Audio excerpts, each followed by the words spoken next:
Hello friends, welcome to Padma Suresh kitchen. Today recipes వచ్చి మా హౌస్లో సొరకాయ పెసరపప్పు కర్రీ అండ్ బెండకాయ ఫ్రై. ఈ బెండకాయ ఫ్రై రెసిపీ వచ్చి ఆల్రెడీ వీడియో ఉంది, డిస్క్రిప్షన్లో దీని లింక్ పెడతాను, కావాలంటే చెక్ చేసుకోండి. సొరకాయ పెసరపప్పు కర్రీ ఎలా చేయాలో మీకు చేసి చూపిస్తాను, రండి. ఫస్ట్ 2 స్పూన్ల పెసరపప్పులో వాటర్ వేసి నానబెట్టుకోవాలి. నెక్స్ట్ హాఫ్ సొరకాయ ముక్క, 2 ఆనియన్స్, 4 టమాటాలు, 2 పచ్చిమిరపకాయలను కట్ చేసి పెట్టుకోవాలి. పేస్ట్ కోసం కొంచెం కొబ్బరి, వెల్లుల్లిపాయ, జీలకర్ర మిక్సీలో వేసుకొని గ్రైండ్ చేసుకొని పెట్టుకోవాలి. నెక్స్ట్ స్టవ్ ఆన్ చేసుకొని స్టవ్ మీద కడాయి పెట్టుకొని కడాయి వేడెక్కిన తర్వాత 3 స్పూన్ల ఆయిల్ వేసిన తర్వాత ఆయిల్ వేడెక్కిన తర్వాత 1 స్పూన్ ఆవాలు, 1 స్పూన్ జీలకర్ర, కొంచెం కరివేపాకు వేసిన తర్వాత సన్నగా కట్ చేసి పెట్టుకున్న 2 ఆనియన్ ముక్కలను ఇందులో యాడ్ చేసుకోవాలి. ఈ ఆనియన్ ముక్కలను బాగా కలుపుకొని గోల్డెన్ కలర్లో వచ్చే వరకు ఫ్రై చేసుకోవాలి. ఆనియన్ ముక్కలు బాగా ఫ్రై అయిన తర్వాత కట్ చేసి పెట్టుకున్న 2 టమాటా ముక్కలను ఇందులో వేసుకొని బాగా కలుపుకోవాలి. కలిపిన తర్వాత ముందుగా కట్ చేసి పెట్టుకున్న 1 స్పూన్ పసుపు, 1 స్పూన్ సాల్ట్ వేసుకొని బాగా కలుపుకోవాలి.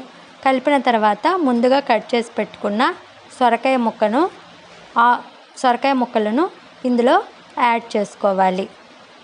ఈ ఆనియన్, సొరకాయ, టమాటా బాగా కలుపుకొని ఒక 10 నిమిషాలు మూత పెట్టుకొని సొరకాయ ముక్కలు, టమాటా ముక్కలు, ఉల్లిపాయ ముక్కలు బాగా ఉడకనియాలి.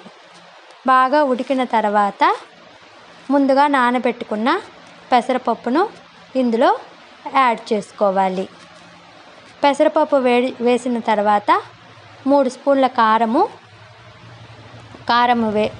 వేసుకోవాలి. నెక్స్ట్ ముందుగా మనం గ్రైండ్ చేసి పెట్టుకున్న కొబ్బరి, జీలకర్ర, వెల్లుల్లిపాయ పేస్టును ఇందులో వేసుకోవాలి. ఇవన్నిటిని బాగా కలుపుకున్న తర్వాత 1 గ్లాస్ వాటర్ వేసుకొని బాగా కలిపి మూత పెట్టుకొని ఒక 10 నిమిషాలు బాగా ఉడకనియాలి.